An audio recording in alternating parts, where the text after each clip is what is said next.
Hi, everyone. I'm so excited today to introduce our first guest for 2024 on YouTube, Tobi Gbile. When you think of pop culture, you need to be thinking about Tobi. Tobi is a senior global campaign manager for pop culture and fashion brands. She's a multi-hyphenate creative, and she really has a story to tell. We ground our conversation in a topic that's near and dear to her heart. It was the subject of her 2022 TED Talk, which was all about redefining strength. And so we go in deep about Tobi's own experiences with burnout, how she's done that, where she's come from, and how she's gotten to where she is today. You all are going to enjoy it. Let's dive into our conversation with Tobi. Tobi, I'm so excited to have you today with us. I want to start the way I always start when I'm interviewing guests, which is just to simply say, you get to introduce yourself and tell us, who is Tobi Gbile? Please feel free to tell us. Thank you, Kelley. Super excited to be here. So, as Kelley said, I'm Tobi Gbile, and I'm a Nigerian American, Los Angeles based, entertainment obsessed person. I think that's the perfect way to wrap it up. And I'm trying to make it my personal mission to inspire the youth through pop culture. Oh, wonderful. That is amazing. What a great mission. And I also follow you in being entertainment obsessed. So we already have things in common to get started talking about. So, and also for our listeners, we have a large population of listeners in Africa. So we are so excited to start having different folks from all across the diaspora on the podcast. And so I'm very excited you're here for that as well. Yay. Happy to represent. Yes. So let's dig into the concepts of the podcast. Every time I have a guest on, I tell them that, we're more than a podcast, we're really a movement to help women opt out of lives of struggle and instead opt into lives of joy and authenticity.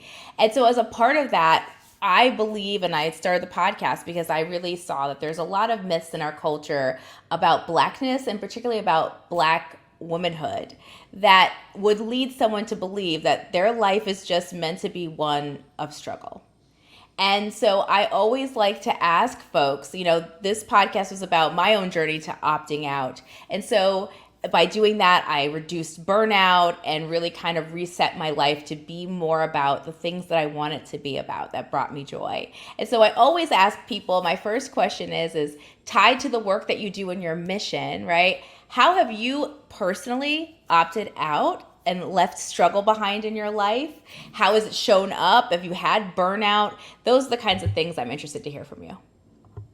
Yeah, for sure. I mean, I would say that the most prevalent version in my life of where I've said I need to opt out of struggle is putting my health first. And I was kind of forced into it. To be honest, had I not experienced such a low in my health, I think I would have continued to push myself and continue to burn myself out, and it would just be a cycle.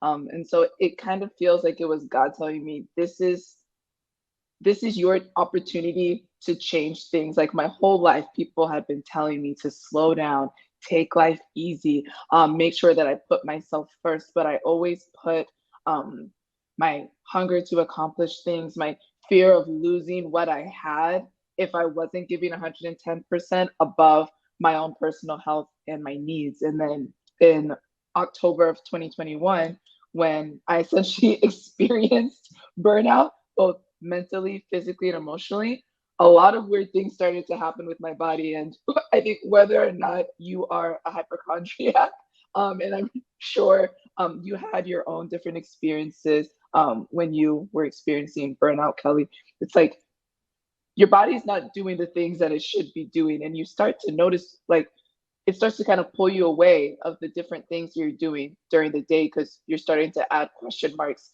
next to everything. And I started to experience these symptoms, and it was from one night when I had a breakdown to the next morning. It was like that. And I kind of watched it over a week or two. And then I took a trip to Joshua Tree with three of my friends, and one of them was joking that, Tobi, it sounds like you have diabetes. I'm like, what? That's so weird. Like, no, like, why would you say that? And I'm extremely, what's the word? Apologies everyone, it's early. I'm very superstitious when it comes to speaking things out. So I really didn't want to confess that I had that, even though all the signs were pointing towards that. And then I ended up going to the doctor when we got back, and sure enough, I was diagnosed with type 1, and it was super weird, super rare because no one in my family had it. But all the symptoms were pointing towards there, and it was clear that the amount of stress that I had allowed to build up then made my immune system not able to fight the way that it needed to. And that can manifest in other people's bodies in different ways. But for me, it manifested in all of a sudden my pancreas had had enough of me and didn't want to work anymore.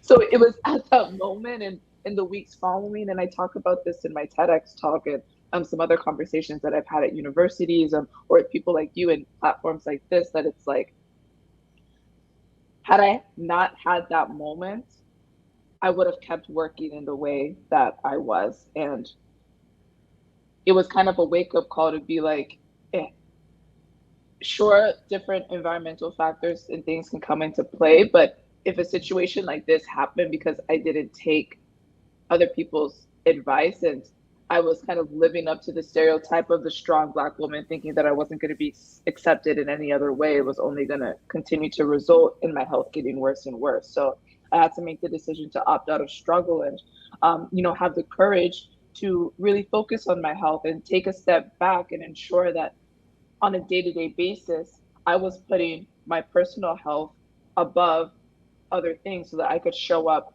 in my personal life the way that I wanted to for my friends and family and the people that I love in the best way. And then also be my best at work, because we all know if you're not feeling good, you can't do your best for the job that you're being paid to do. So I had to make those active choices and decisions to opt out of my struggle, which was continuing to push myself past my limits on a day-to-day basis and kind of shift the narrative and push myself to take care of myself so I could show up in the best way. Yeah, I think so many people can understand and identify with what you're talking about. Particularly, like maybe not everybody has type 1 diabetes, but I think everyone understands what happens when you've like neglected yourself so long that it shows up in physical ways. Mm-hmm. And there is so much conversation just in literature about the link between stress and any kind of immune disorder, that Yep. there's a huge link to trauma histories and immune disorders. And also Black women disproportionately have a lot of inflammatory and immune related diseases and illnesses. And Mm-hmm. it's easy to kind of see how it all plays out in this theme of struggle. I have to do more, I have to be more, I have to be the best. And it's like, it's not that there's anything wrong with having goals or wanting to accomplish things or being, ambitious. It's that so often we have taught ourselves that desire to have an impact and to do great things and to have a good career, whatever that is, should be at the expense of ourselves. It should be as Mm-hmm. small as like, yeah, we don't drink water all day long, right? It starts small and then it just gets bigger and bigger. But it's this myth that like in order to get ahead, in order to be strong, you have to sacrifice. You have to give up. You have to break yourself. You have to kind of be in a corner and isolated. And I think that really speaks to what your mission is about rebranding strength, because I think people mistakenly believe that strength was denying yourself and was pushing yourself and Yep. accomplishing these big goals. And the opposite of strength would be to say, pause, I need help, I need something. So, how can you talk to us a little bit and help us understand a little bit about what moved you? This story is what moved you to kind of talk about rebranding the concept of strength. Mm-hmm.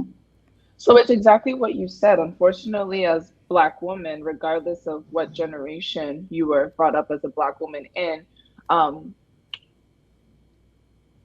we were told that we needed to go above and beyond Mm-hmm. just to match up with our peers. And I remember even as a kid, of course, my parents meant completely well. And at the time, they were right. Like I couldn't do the same things as my white friends and show up in the same way. Like I needed to show up at a higher level in order to Mm-hmm. just even get the same amount of respect as them. So when you grow up with that mentality, it of course manifests itself in every facet of your life, whether it's your personal life, whether it's your work life, um, whether it's even things like FOMO, feeling like you need to show up at every event because you want to show your friends that you're there for them so that they can show up for you in the same way. It's kind of a toxic cycle of just this mentality. And so um, oh my gosh, I completely forgot the question because I got so wrapped up in what you were No, how saying. then did you learn to rebrand strength, right? Because that is Oh what's yes, framed as strength, right? Like that is exactly. that's who you should be. Yes, That's the ideal black woman is to do exactly. all of those things. Yes. So then when it comes to rebranding strength, strength also, regardless of what situation it's in, strength is always regarded as going against the norm to get something done. So if the current definition of strength for Black women is showing up in all those ways that we just discussed, which are unhealthy, then it takes even more strength and courage to then say, I'm going to go against that.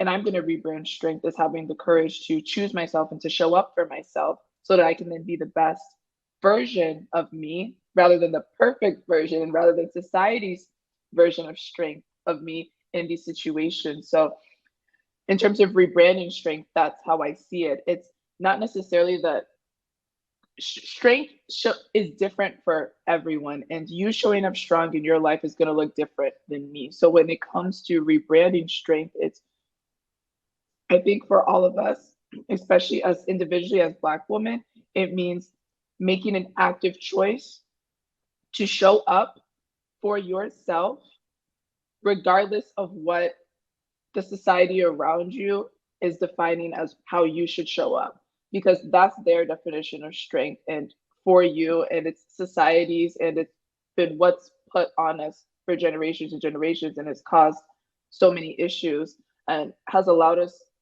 to burn out. So it's like we have to go against that in order to be the best versions of ourselves. And I truly believe that that is showing your own strength. But in order to do that, that's why I have taken it upon myself to go in these platforms and to tell my story, even though it's hard, because if all of us have to do it, because we talk about society, but at the end of the day, we're the ones that play into it. So if we're continuing to adhere to these societal expectations as Black women, then the Black women who come after us are going to continue to repeat the cycles that we did.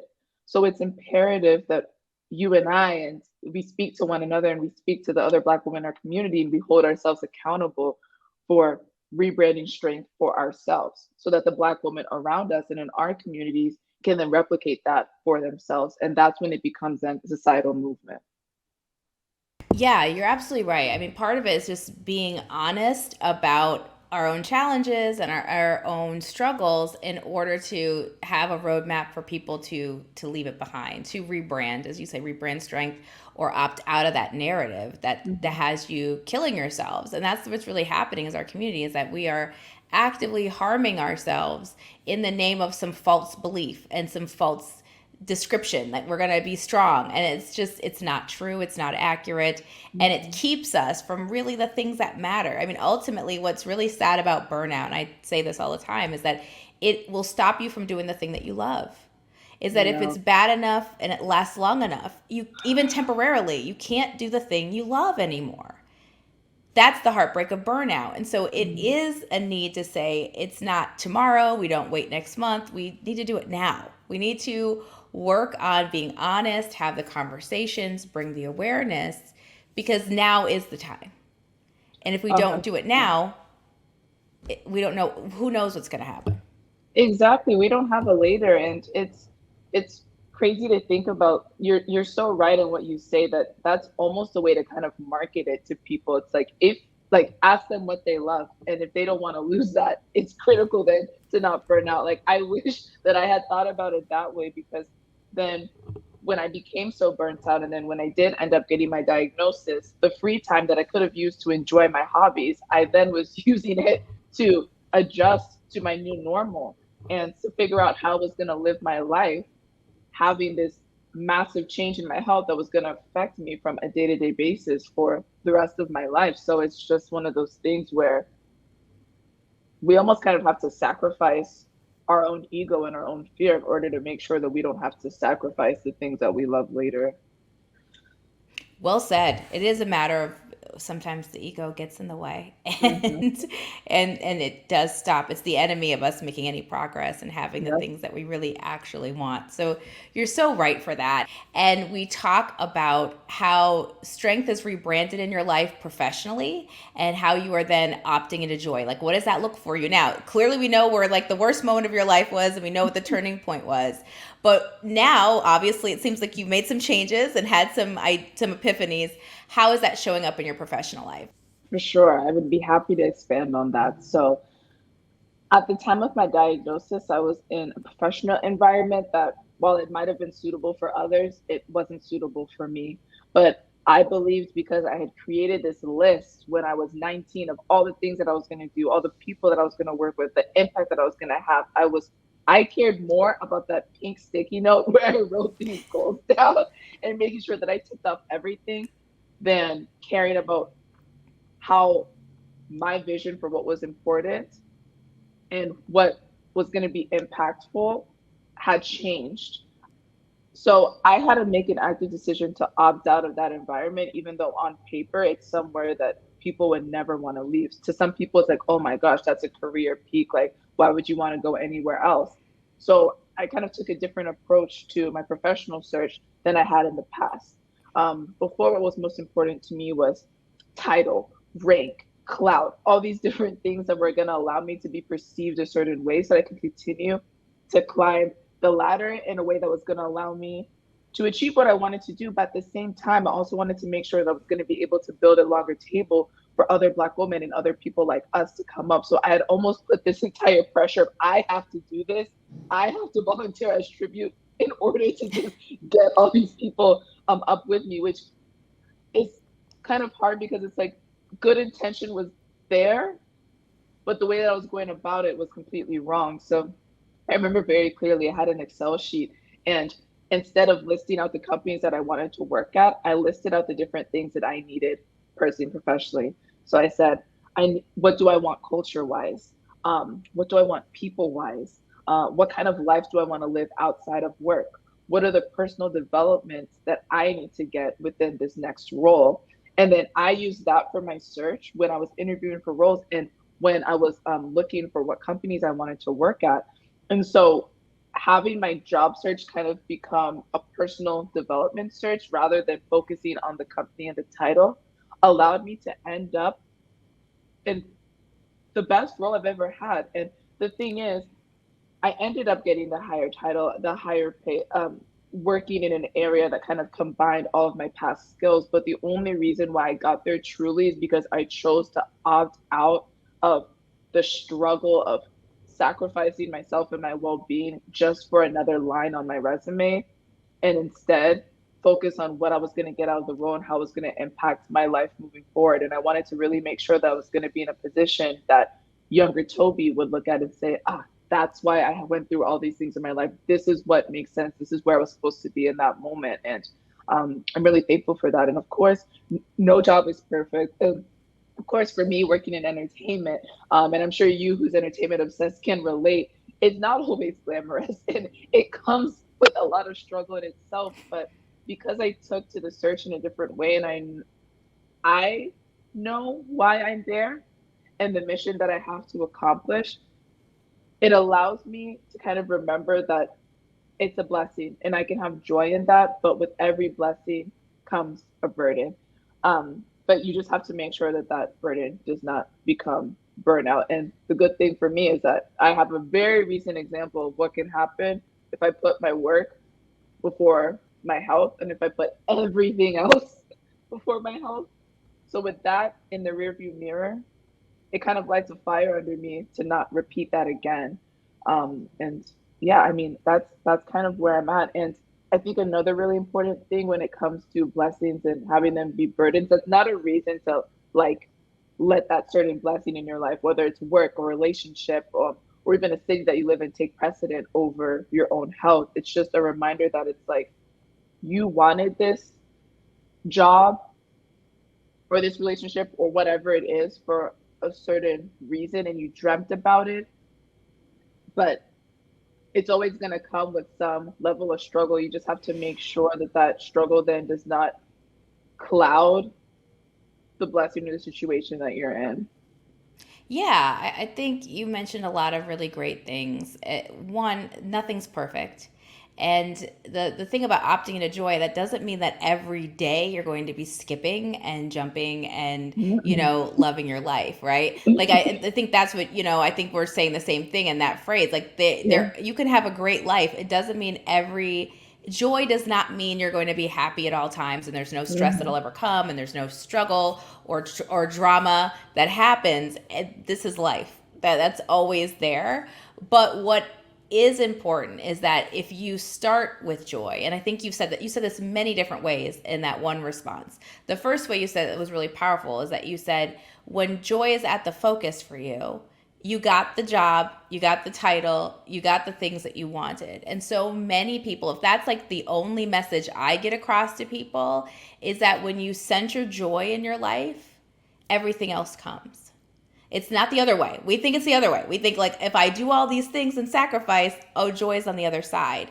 Actually, it's if you center joy first, then everything else follows. And the second way you highlighted that is by talking about the way you went about putting together your business plan, right? The way that you went about picking your next job is that and again, joy is not necessarily happiness. Joy is a practice, and it's Hmm. about the kinds of things that you're doing, which is like you got an Excel spreadsheet. And I encourage people, I think that's a great suggestion for folks. Maybe it's not an Excel spreadsheet, maybe it's a journal, whatever it is, you need to capture. And I tell people this in my other life, because I'm a consultant in my other life and I work on work Hmm. culture issues.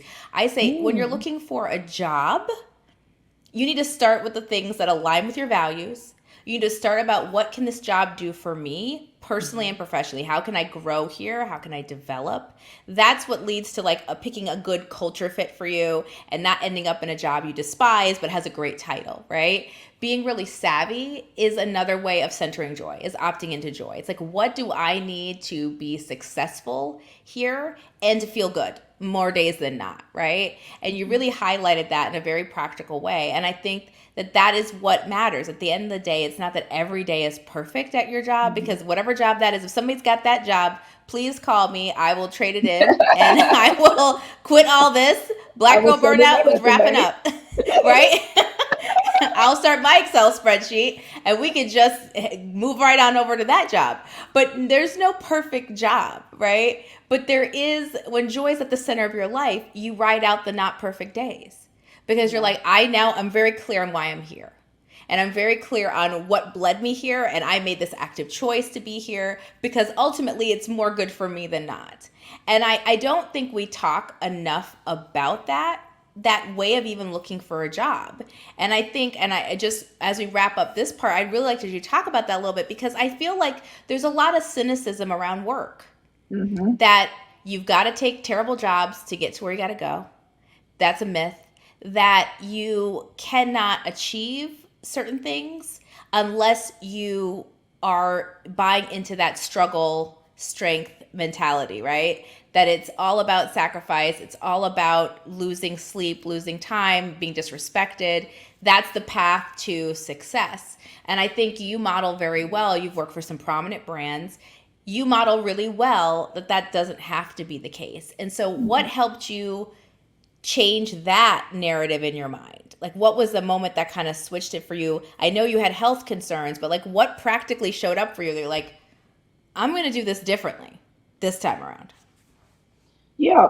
For me personally, I think it's also key to explain like, yeah, no company is perfect, but also there's rarely a perfect role. And I had experiences where I worked at a company for close to 5 years and I had a variety of different roles, and each one was different, and each one kind of taught me a different thing about myself. And overall, I have a lot of love for the company and the amazing things that it's done. And I truly don't believe that I would be where I am right now if it weren't for that particular company. However, the last role that I had at the company, I was just looking around and I was no longer growing personally or professionally.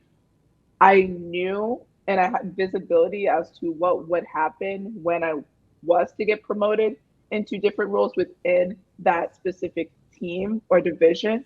And while it might have been a higher level on my resume and title wise, in terms of personal development and knowing what I was capable of and also what I needed in my own personal life, and to make sure that I was putting joy at the center of what I was going to do, I knew I wasn't going to be happy there. And the situation is, and I've had some friends experience this as well, and myself, is that joy cannot be dependent on our jobs and our accomplishments, because our jobs are fickle. And at the end of the day, anything can happen.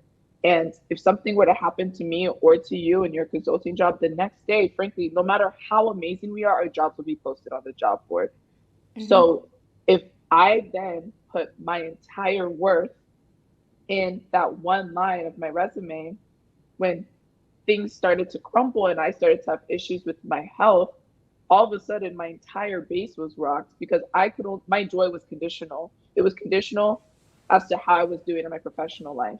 And that is such an unhealthy way to live life. And it continues this repeated cycle, especially for Black women, to put ourselves in these situations because we were told by the media and by society that we have to struggle. And it's almost like a hazing where, like, you have to go through this in order to get there. And then because these people went through that, they want us all to experience that. It's like, but why? Because I want to be able to get to the top, whatever that means, in a way that allows other people like us to live a better life and not have to go through the things that we did. Because, I mean, yeah, I just don't see the reason why all of us need to struggle when we don't have to. So, I mean, to answer your question, I mean, that's just kind of what happened. I started to look around, and when I realized that my whole foundation was based in that, that's when I realized I need to change my search and what I need. And the only way that I'm going to continue to grow personally, which is just as important as professional development. And honestly, I think the more that you grow in as a person, it's going to expedite the way they're able to grow professionally.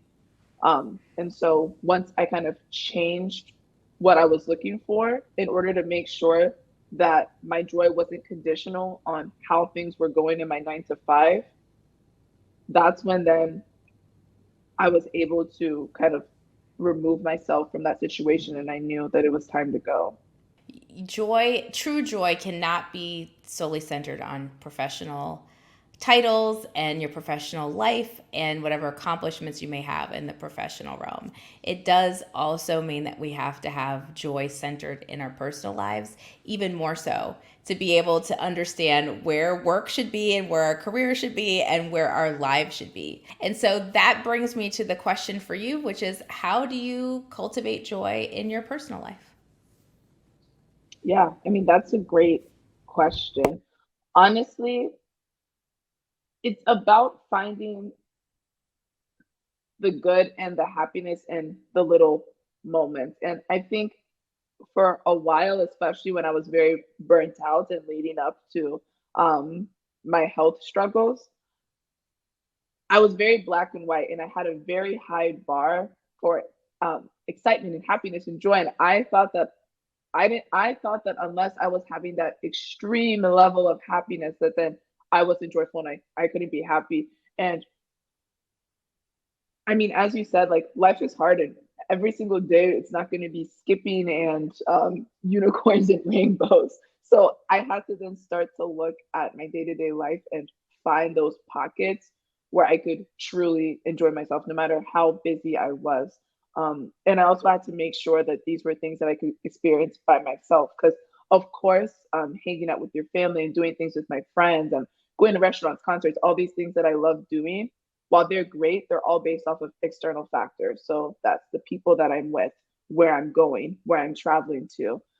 So I needed to make sure that I could still find joy in my own company, because at the end of the day, if I don't like myself, how do I expect other people to enjoy being around me? So whether it was working on DJ mixes with my controller, which is like, I'm not playing major stages. Like, I have friends who are DJs and play massive stages, clubs. That's not me. But I knew that I found joy sitting here in my apartment, in my living room, mixing songs just so that I could have my perfect playlist and listen to it on loop on my way to work, or while I'm shopping, or while I'm working out. And these are things that I don't even share with other people, but they're things that I share with myself.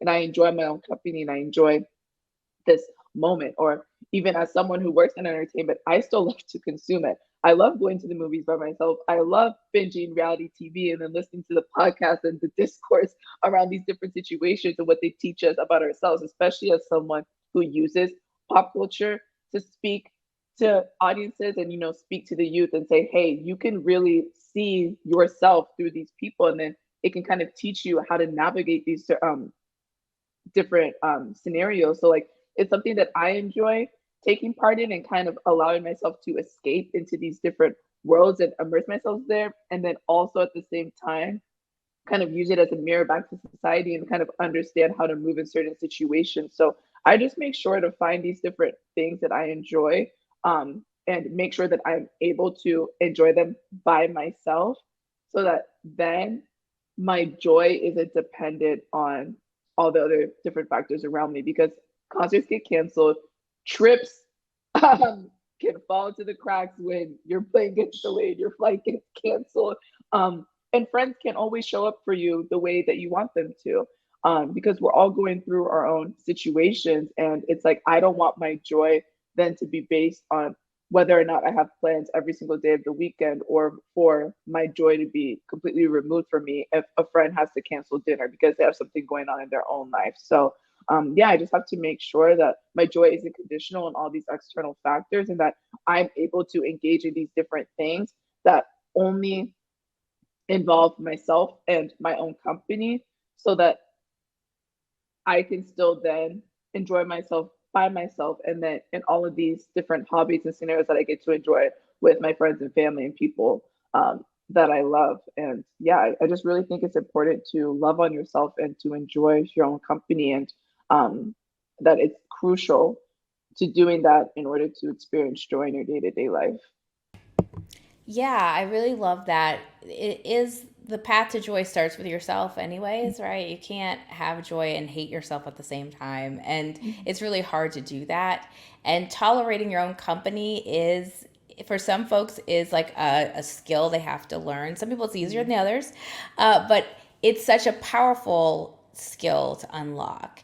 And it really does tie into, when I talk about joy, I always say that you can have as much as you like. Joy is everywhere if you want it. And, I tell people you can go to the ATM of joy and withdraw as much as you like at any moment. There's no balance limit, there's no restrictions on how much joy you have in your life. But the only way to access it is by understanding it's in the small stuff, right? Yep. If your joy is dependent on the trip of a lifetime, if your joy is dependent on having, a cultivated, you see the Instagram folks, which I love and consume, living like they every day is like a perfect day because that's the feed, right? But if that's what you Yeah. believe, that's the only way you can get joy, is if your life looks like a feed that's curated for you, right? You are not going to hit joy, and you're going to find it difficult to have it. But when you believe it's in the small things, it's everywhere. It then becomes as simple as you said, making your mixes not for an audience, but for yourself. It becomes as simple as, I want to go for a walk today, and hiking is important to me if that's a thing. I want to dance and I don't care if anyone's around, or I want to sing, or I want to read. Whatever that is, that's available to you anytime you choose it, right? You just have to choose it and make it a practice. That's the other piece. It's not like, oh, it's Friday, forgot. Let me try this now. Becomes a practice of cultivating something joyful in your life every day, and doing it by yourself first. It doesn't. Exactly. Go ahead. Yeah, go ahead. Yeah, no, it could even be as small as, I remember it. I think you have to also understand and be comfortable that with you finding joy in this small things in different phases, like because we're not the same and we change from year to year. There was a period in my life, I remember when I was living in Germany and it was like peak COVID.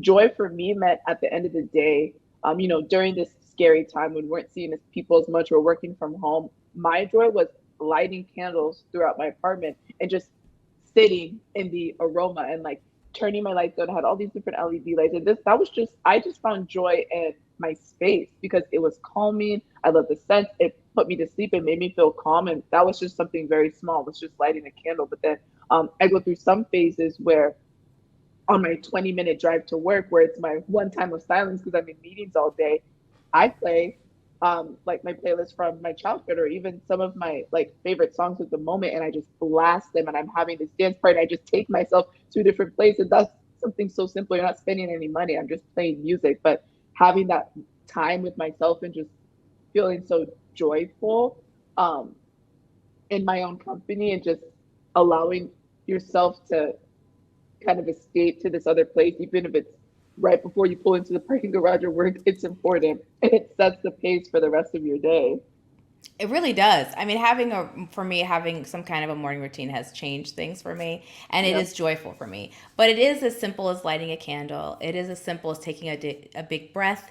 It is as simple as having a meal you like. It doesn't have to be big, and it doesn't have to be dependent on others. And Yep. it is the foundation, like loving yourself and learning to find joy with yourself is the foundation of building community later, right? It's like it makes you better show up. You are going to show up as a better partner. You are going to show up as a better friend. You are going to show up as a better family member because you've made a practice of daily joy. So all of that makes sense and is wonderful that you are bringing that to the table and that you center that in your life. And again, useful tips, small, keep it small, find ways to find joy for yourself that's independent of others. And so I want to give you the last word to do two things. First thing, is there anything you want in parting to share with the audience? And then second, how can we connect with you? So first things first, any last words of wisdom from you, Tobi Gbile? Yeah. So parting thoughts always on strength. Remember that it looks different for everyone.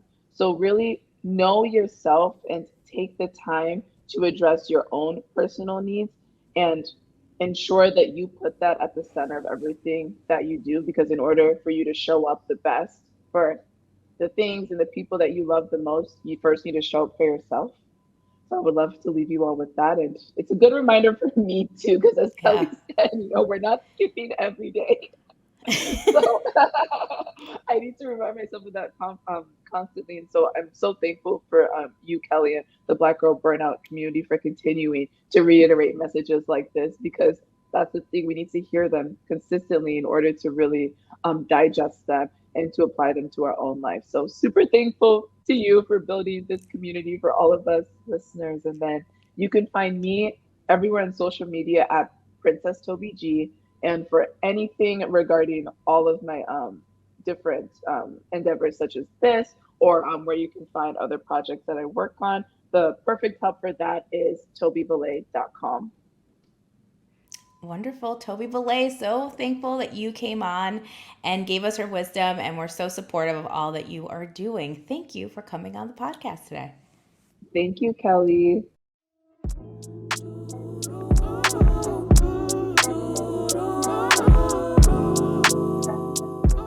So that's it for today's episode. Here are a few ways where you can support this podcast. First things first, if you haven't, subscribe and follow the podcast. We're streaming on all major platforms. That's Apple Podcasts, Spotify, iHeartRadio, just to name a few. Subscribe and get each new episode as it drops. Secondly, subscribe to the newsletter. We have a monthly newsletter that is chock full of goodness and updates, as well as first access to all the giveaways we do here at Black Girl Burnout. Are you following us on our socials? If not, what are you waiting for? You can find us on Instagram and TikTok at Black Girl Burnout, and on Twitter at BLK Girl Burnout. Last but not least, make our day and leave a review. Your 5 stars truly give me and the team so much energy, and we appreciate you so much. Until we speak next, take care of yourself and take care of each other.